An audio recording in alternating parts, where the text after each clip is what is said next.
السلام علیکم ناظرین، آج کی اس ویڈیو میں ہم حضرت عائشہ صدیقہ رضی اللہ تعالیٰ عنہ کی وفات کا درد بھرا واقعہ بیان کریں گے۔ 17 رمضان حضرت عائشہ رضی اللہ تعالیٰ عنہ کی وفات کا واقعہ سن کر آپ کی آنکھیں بھی نم ہو جائیں گی۔ حضرت عائشہ رضی اللہ تعالیٰ عنہ حضور اقدس صلی اللہ علیہ وسلم کی لاڈلی بیوی تھی، اور حضرت عائشہ رضی اللہ تعالیٰ عنہ کو قتل کس نے کیا؟ حضرت عائشہ رضی اللہ تعالیٰ عنہ کی وفات 17 رمضان 50 ہجری کو ہوئی۔ حضرت عائشہ رضی اللہ تعالیٰ عنہ کی عمر جب 64 برس تھی۔ حضرت عائشہ رضی اللہ تعالیٰ عنہ کو قتل مروان نامی ایک شخص نے کیا۔ مروان نے حضرت عائشہ رضی اللہ تعالیٰ عنہ کو قتل کرنے کے لیے پہلے منصوبہ بنایا اور پھر اپنے دونوں بیٹے ابو المالک اور عبدالعزیز پر غور کیا، لیکن یہ دونوں حضور اقدس صلی اللہ علیہ وسلم کے وفادار تھے، تو آپ صلی اللہ علیہ وسلم کی چہیتی بیوی کو کیسے قتل کر سکتے تھے؟ تو مروان نے اپنی بیٹی عاتقہ پر غور کیا، لیکن یہ بھی حضرت عائشہ رضی اللہ تعالیٰ عنہ کی خدمت میں حاضر رہا کرتی تھی۔ پھر مروان نے اپنے دونوں غلاموں حارث اور صفوان کو اس شیطانی منصوبے میں شامل کر لیا، اور پھر مروان نے اپنی بیوی کو اس کے بارے میں بتایا کہ وہ حضرت عائشہ رضی اللہ تعالیٰ عنہ کو قتل کرنے کا شیطانی منصوبہ بنا رہا ہے، تو مروان کی بیوی اس ناپاک منصوبے میں شامل ہو گئی، اور مروان نے اپنی بیوی سے کہا کہ جاؤ اور حضرت عائشہ رضی اللہ تعالیٰ عنہ کے پاس جاؤ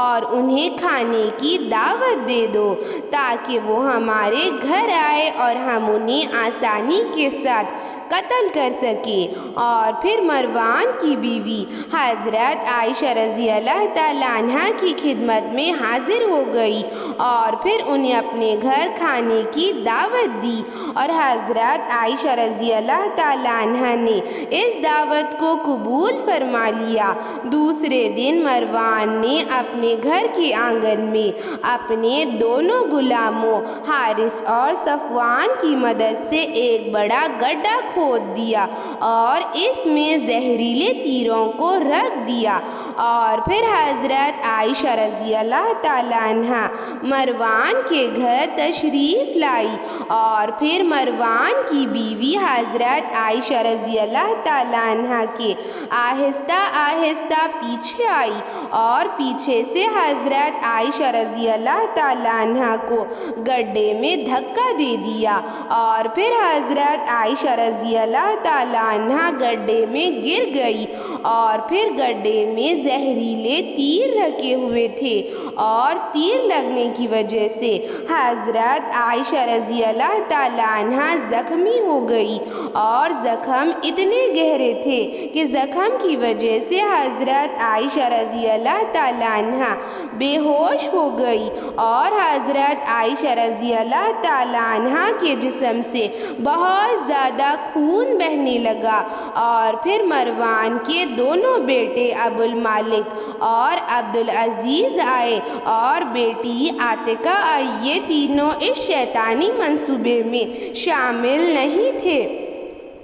انہوں نے اپنے ماں باپ کو برا بھلا کہا کہ انہوں نے حضرت عائشہ رضی اللہ تعالیٰ عنہ کو قتل کرنے کا شیطانی منصوبہ بنایا، اور پھر مروان کی بیٹی عاتقہ نے اور دونوں بیٹوں نے مل کر حضرت عائشہ رضی اللہ تعالیٰ عنہ کو گڈھے سے باہر نکالا، لیکن اس وقت حضرت عائشہ رضی اللہ تعالیٰ عنہ بے حد زخمی ہو گئی تھی، اور زخم کی وجہ سے حضرت عائشہ رضی اللہ تعالیٰ عنہ بے ہوش ہو گئی اور ان کے جسم سے بہت زیادہ خون بہنے لگا اور سارے جسم میں تیر کے نشان پڑ گئے اور زخم بہت زیادہ گہرے تھے۔ اور پھر مروان کی بیٹی عاتقہ حضرت عائشہ رضی اللہ تعالیٰ عنہ کو ان کے گھر لے آئی اور پھر ایک حکیم عورت کو بلایا۔ حکیم عورت نے حضرت عائشہ رضی اللہ تعالیٰ عنہ کا علاج کیا اور حضرت عائشہ رضی اللہ تعالیٰ عنہ کے زخم پر مرہم پٹی کی، لیکن حضرت عائشہ رضی اللہ تعالیٰ عنہ کے زخم بہت زیادہ گہرے تھے۔ حضرت عائشہ رضی اللہ تعالیٰ عنہ زہریلے تیر کی وجہ سے بہت زیادہ زخمی ہو گئی تھی اور ان کے زخم بہت زیادہ ہرے اور گہرے تھے اور مرہم پٹی کرنے کی وجہ سے حضرت عائشہ رضی اللہ تعالیٰ عنہ 16 رمضان کو ذرا ٹھیک ہوئی اور حضرت عائشہ رضی اللہ تعالیٰ عنہ کو تھوڑا ہوش آیا، اور لیکن پھر زخم بہت زیادہ گہرے تھے اور وہ زہریلے تیروں کے زخم تھے اور حضرت عائشہ رضی اللہ تعالیٰ عنہ آپ صلی اللہ علیہ وسلم کی لاڈلی بیٹی ان زخموں کی تاب نہ لا سکی اور 17 رمضان 50 ہجری کو حضرت عائشہ رضی اللہ تعالیٰ عنہ آپ صلی اللہ علیہ وسلم کی محبوب بیوی وفات پا گئی اور حضرت عائشہ رضی اللہ تعالیٰ عنہ اس دنیا کو چھوڑ کر 17 رمضان 50 ہجری کو اپنے شوہر حضرت محمد صلی اللہ علیہ وسلم کے پاس ہمیشہ ہمیشہ کے لیے رخصت ہو گئی اور 17 رمضان 50 ہجری کو حضرت عائشہ رضی اللہ تعالیٰ عنہ آپ صلی اللہ علیہ وسلم کی لاڈلی بیوی یہ دنیا چھوڑ کر ہمیشہ ہمیشہ کے لیے آخرت کی راہ میں رخصت ہو گئی۔ حضرت عائشہ رضی اللہ تعالیٰ عنہ کی وفات 17 رمضان کو ہوئی